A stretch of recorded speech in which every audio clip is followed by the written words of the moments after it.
morning. Today's headlines: Arizona is taking matters into its own hands, constructing a border wall out of double-stacked shipping containers and razor wire. Former President Donald Trump says boxes of privileged records were taken by FBI agents during the raid on his home. He's asking they be returned immediately. Protesters against New Jersey's sex education mandate held a rally Sunday, hoping parents will be asked if they want to opt in to the program instead of opting out. Is rent the new gas? Rent prices are surging nationally, with Manhattan hitting a new historical record high.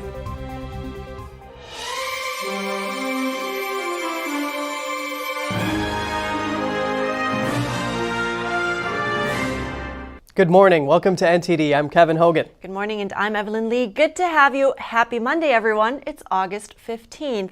And over the weekend, Arizona began double stacking shipping containers, linking them together to close a 1,000-foot gap in the border wall. State officials say they can't wait any longer for the Biden administration to take action.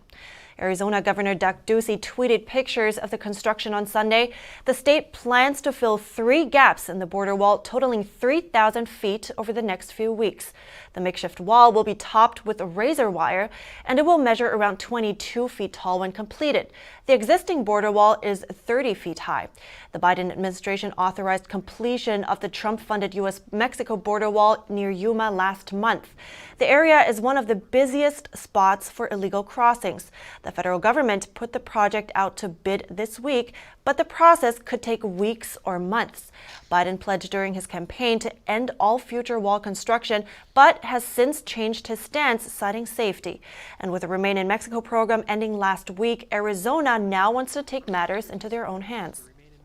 Border agents have arrested more than 160,000 illegal migrants from January through June in the Yuma area, nearly quadruple the amount from the same period last year.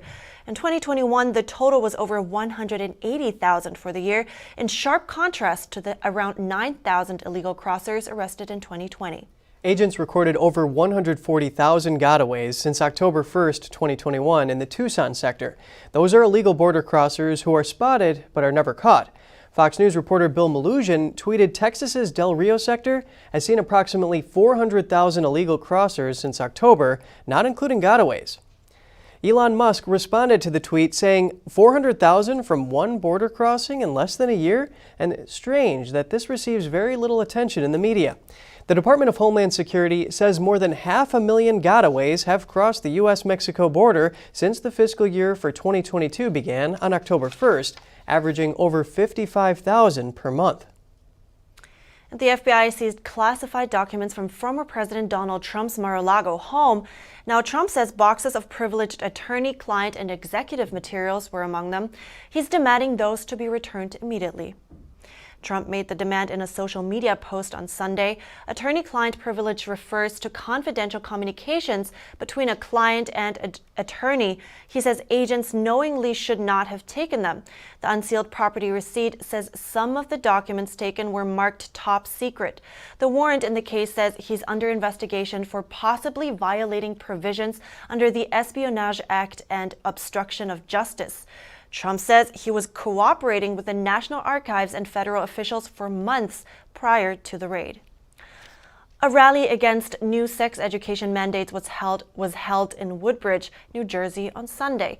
Public schools in the area are required to start teaching new guidelines this year. NTD's Jeremy Sandberg with what those in attendance had to say about the new requirements. Whose values do you want passed on to your kids? Yours or the government's? Yours or the state's? The new 66-page curriculum guide from the Department of Education includes talking about masturbation and gender identity to elementary students, as well as abortion by the end of grade 8. Teaching kids about the scientific names of their sex parts. Fine for a biology or anatomy class. Teaching them ways to use their parts. Extremely inappropriate. The rally against the new mandate was organized by the group No Left Turn in Education. Paul Lund, a director for the organization's Central New Jersey chapter, says he wants to bring truth to the conversation. The wisdom that I grew up with has gone thrown out the window. There's no such thing as absolute truth anymore. Everyone's got their own truth. And if everyone's truth is valid, then truth is meaningless. It's like an opinion. Everyone has one. And so I want to bring truth to the conversation. Many in attendance said they felt it was their responsibility to teach their children about sexual education. I feel that it's very contradictory to my moral values and our family's moral values. The little children, young as 5 years old, 6 years old, being taught about different genders, different sexuality, as children in 8-year-old or something being learned about masturbation and things like that. That should not be taught in school. Parents are able to opt out of the sex ed program, but some are concerned the new guidelines will be hidden in other subjects even if they do. When he's in school, I don't want him to be taught something that contradicts what my husband and I are teaching him at home. In New Jersey's Middletown School District, parents will be asked if they want to opt in to the new curriculum instead of opting out, meaning parents will be told in advance what will be taught in each day's lesson and have to give permission for their child to attend. What makes them arbiters of what's age appropriate when it comes to student sexuality? Why would a public school employee be entrusted? The rally aimed to raise public awareness to the issue in hopes Woodbridge will do the same. Jeremy Sandberg, NTD News. Movie star Anne Heche's story comes to a close after her severe crash over a week ago. The actress has been taken off life support following her car accident 10 days ago. She crashed her Mini Cooper into a house on August 5th. The woman was declared legally dead on Friday despite retaining a heartbeat. She had been kept on life support so her organs could be donated to a compatible person. The candidate was found on Sunday. The actress was 53 and leaves behind 2 sons. And some updates on Salman Rushdie. The acclaimed author is now off the ventilator and his health is improving. That's according to his agent and son. He was stabbed repeatedly at a public appearance on Friday, 33 years after Iran's then supreme leader called for him to be killed. After being airlifted to a hospital in Erie, Pennsylvania, Rushdie was put on a ventilator following hours of surgery and was unable to speak as of Friday evening. Rushdie's agent also said the 75-year-old would likely lose an eye and had nerve damage in his arm and wounds to his liver. Rushdie was set to deliver a lecture on artistic freedom in western New York when police say a man rushed the stage and stabbed him. The suspect, 24-year-old Hadi Matar of Fairview, New Jersey, pleaded not guilty to charges of attempted murder and assault at a court appearance on Saturday. Rushdie, who was born into an Indian Muslim family, has lived with a bounty on his head since 1989, when the supreme leader of Iran urged Muslims to kill him over his novel The Satanic Verses, which some Muslims said contained blasphemous passages. Authorities in Iran have made no public comment about the attack, but hardline state media outlets have celebrated the stabbing, with headlines including "Satan has been blinded," and some Iranians voiced support online for the stabbing. However, many other Iranians expressed their sympathies for Rushdie, posting on social media about their anger at the Islamic Republic's clerical rulers. In a statement posted on Twitter, one of Rushdie's sons said his father was able to say a few words after getting off the ventilator, adding, quote, "Though his life-changing injuries are severe, his usual feisty and defiant sense of humor remains intact." Idaho has initiated a near-total abortion ban. The state's Supreme Court says it won't block a trigger law that bans nearly all abortions in the state starting August 25th. It also refuses to block 2 other abortion measures. A separate law that bans abortion after about 6 weeks is set to take effect from August 19th. Abortion providers face 2 to 5 years in prison if convicted. A second abortion measure, passed and signed into state law in March 2020, has also been blocked. It enables certain private citizens to bring civil lawsuits against abortion providers. The third abortion measure, noted by Idaho's top court, is the fetal heartbeat law. The legislation makes it a crime for medical providers to carry out abortions after a fetal heartbeat is detected, which is at about 6 weeks of pregnancy. And moving on to some other news, a U.S. lawmaker delegation arrived in Taiwan on Sunday for a 2-day visit. That's just 12 days after a visit by House Speaker Nancy Pelosi that angered China. The 5-member delegation is led by Democratic Senator Ed Markey. They will meet with Taiwan's president and other officials, as well as members of the private sector, to discuss shared interests. That includes reducing tensions in the Taiwan Strait and investments in semiconductors. This is the second high-level group to come amid continued military tensions with China. The Chinese regime claims to democratically govern Taiwan as its own territory. It has been holding military drills around the island after Pelosi's visit. Taiwan's defense ministry says Chinese warplanes have been crossing the midpoint of the Taiwan Strait on a daily basis, even after the conclusion of the military exercises. On Sunday, it had detected 22 Chinese aircraft and 6 naval ships in and around the Taiwan Strait. Coming up, is rent the new gas? Rent prices are surging nationally, with Manhattan hitting a historical record high. An electrical fire in an Egyptian church kills over 40 people. Most of the victims were children and people suffering from smoke inhalation. Find out more right here on NTD Good Morning.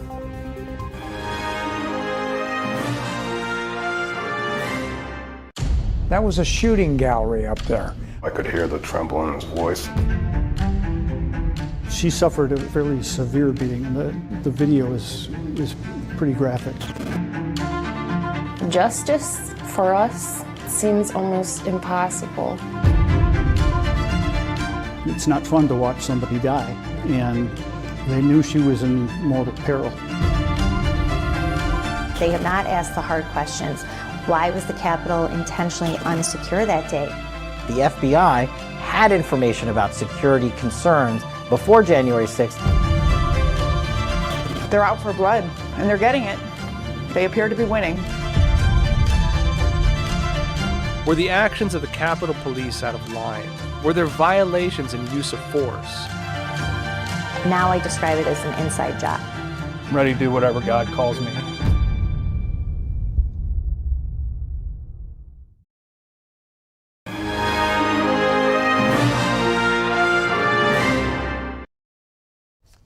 Welcome back. Rent is getting more expensive. That's nationally. It's been soaring since 2021, hitting an average of more than $2,000 a month in July. That's according to Zillow. And then there are metropolitan areas that have been accelerating even faster. New York City especially, the average rent in Manhattan just hit an all-time record high of more than $5,100 a month. Royal Caribbean Cruises announced it will allow unvaccinated passengers on its ships in certain locations. A spokesperson says the company will drop its COVID-19 vaccine requirements as long as testing requirements are met. The company previously required guests aged 12 and older to show proof of vaccination before they could get on ships in North America. Similarly, Carnival Cruise Line is easing COVID-19 testing requirements for vaccinated passengers. They will also allow unvaccinated people to travel without an exemption. The changes go into effect next month. Passengers who are vaccinated must continue to provide evidence of their vaccination status before they board. Several weeks ago, the CDC ended its COVID-19 reporting rules for ships, prompting cruise operators to ease guidelines. And over in China, videos show flash floods hit one city in the Sichuan province, killing 7 and injuring 8 over the weekend.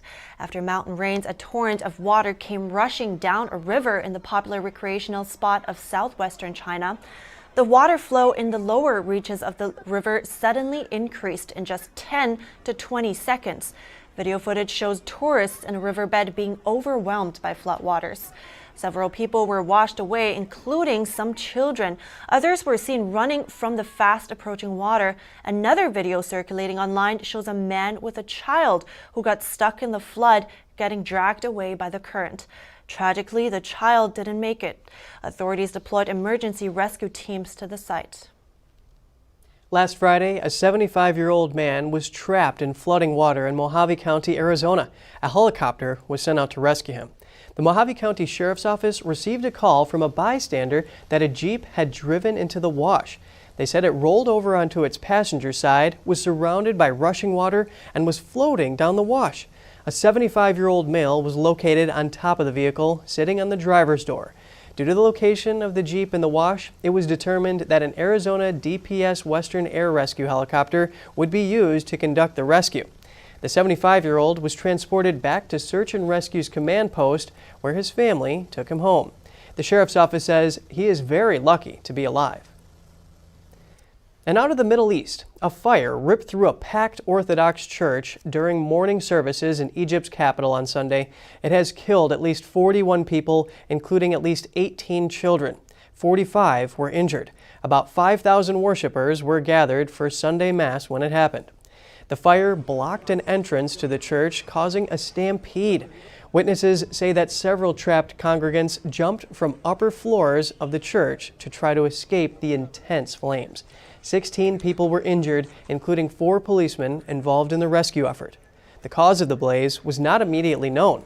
Police say an initial investigation pointed to an electrical short circuit. These types of electrical fires have happened before in Egypt. In 2020, at least 7 were killed when a fire hit a hospital treating COVID patients. And over in Germany, Germany plans to give priority and materials and equipment essential for energy production on the country's rail networks. Water levels have been falling on the Rhine, causing disruptions to transport on the river.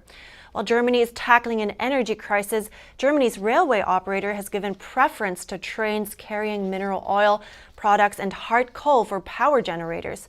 Officials say the Rhine water level in Cologne was at just over 2 feet on Sunday.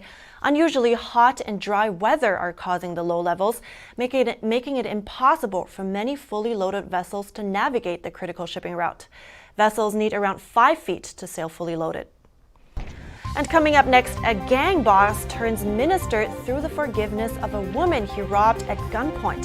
Find out more after the break.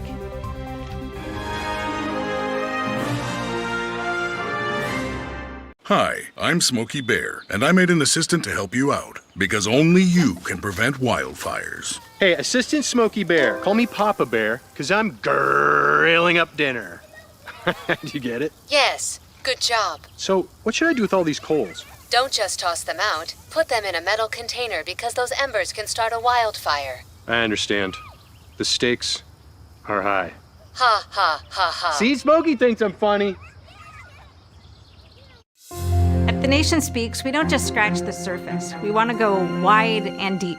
Our viewers come away with a much richer understanding of the issues of the day. We really make a big effort to bring on different voices onto the show. We don't just talk to experts and newsmakers, which of course are extremely important, but we also want to hear from the American people. So the people who are impacted by the policies and issues that we're talking about, because what they have to say is just as important to the national conversation.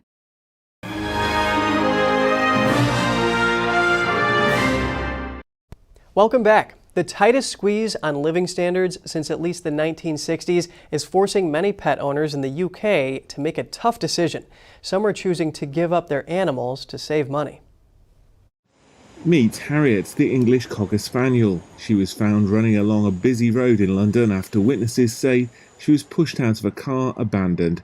And she's a possible victim of the worsening cost of living crisis that a leading animal charity says has led to a growing number of people to part with their pets. Harriet's now one of hundreds of dogs and cats currently being looked after by England's famous Battersea charity, and similar centres around the country say they're seeing record inquiries for dog and cat returns. The tightest squeeze on living standards since at least the 1960s is forcing many owners to decide the additional cost of food and vet bills isn't manageable. Steve Craddock is the centre manager. We are seeing an increase of the animals that people want to gift into Battersea of up to 30% from last year.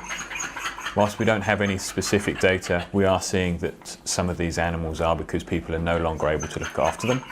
They're no longer able to afford their care, particularly things like veterinary care. One particular case is Magpie.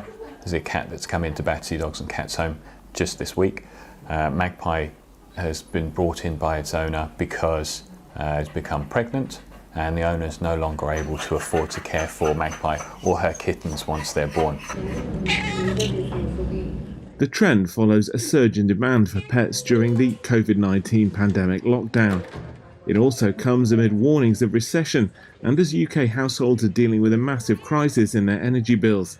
They're set to triple in January, and some charities have warned it could put millions of people into poverty. Dogs Trust currently has 692 dogs needing homes in centres across the country. It said the last time it had seen anything like this was in the wake of the 2008 financial crash. For now, it means plenty of fluffy faces. They're just hoping someone can give them a permanent home. And a young athlete from Atlanta becomes a gang boss, lured in by the propagation of gang life from Hollywood and the music industry. He then becomes a pastor through the power of forgiveness. They have been married for 14 years now and have 5 beautiful children. This is Terrell Scott and his wife, Brandy Scott. They're both ministers in Atlanta, but they weren't always believers in God. I didn't think I would wake up in a prison cell one day because of running a gang. In the 90s, a crack cocaine epidemic was plaguing the entire country. Prisons were filled, young lives ruined or lost, and many families were destroyed by the scourge of drugs and gang violence. Terrell and Brandy were among them. My senior year of high school, my mom passed away. And when she passed away, it really just sent me over the edge with my drug use. So when I was younger, I started making bad decisions and got to running with the wrong crowd. But there was a part of me that wanted the power and the control that came through gang life. He started substance abuse after a neck injury during sports. Influenced by his social environment and driven by his ambition to always be the best, Terrell, a gifted athlete, eventually formed a gang of his own. We were listening to gangster rap and watching movies like Al Capone and things like that. So the glamour of it, it looked good. And listening to Tupac and Biggie and a lot of these rappers that promoted violence, drug use, and a number of other things, it really captivated my mind and pulled me in. Terrell and his friends began running drugs and pulling armed robberies on other dealers, and Brandy was one of his victims. He sent people with guns to rob my connection. So at this point, my mom's dead. I'm strung out. My best friend just turned his back on me, and I hated life. I felt no reason to live. Fortunately, Brandy had turned her own life around through faith, overcoming addiction, and realizing forgiveness was the key to being forgiven. When my heart was changed and I truly forgave this man, I found out he went to prison for trafficking cocaine. Terrell's downward trajectory hit a dead end at the age of 21. He went from attending college on a full scholarship straight to prison for cocaine trafficking. Halfway through my prison sentence, I'm recruiting and running a gang. I am not thinking about transformation, change, or turning around. After a violent run-in with a fellow inmate that led to Terrell being confined in isolation for 6 months, his heart started to cry, and he began questioning his life choices. God sent a woman I had robbed at gunpoint to come and share the gospel with me. I was able to get into the prison as a minister of the gospel and to look him in the face and tell him, look, I forgive you. I forgive you for what you did. Those words rocked me to the core. And then she looks me in the face and said, you've been leading people the wrong way your whole life. Now it's time to lead people the right way. And I started ministering right there in prison. I started investing in men, encouraging them, telling them the truth, telling them, to get out of the streets and drugs and all the things that I was doing that was destroying life. I turned my back on. Terrell was released early for good behavior and wound up marrying Brandy. They run a ministry together and give back on the same streets where he used to run drugs in. I met him actually 10 years ago. Jared Potts, a former extreme drug addict of 14 years, was one of the young men Terrell has helped. I reached out to him and was like, hey, I'm going to die if I don't get some help. Here I am, 5 years. Yeah, I've been clean 5 years now. They really invited me here as a son in their house, and I got just trained again how to do life again and be discipled. It started with forgiveness. It started with a decision. It started with changing our mind and making a new choice. And through her forgiving me, it transformed my whole life. It's interesting to think of the difference he's making as a pastor compared to what he would be doing dealing drugs. Yeah, absolutely. I mean, the power of forgiveness, I guess, is huge because what a story. It's almost unbelievable. I mean, if I wouldn't have seen that. So, wow. But that's it for today's program. Great ending to it. Thanks for watching. As always, I'm Evelyn Lee. And I'm Kevin Hogan.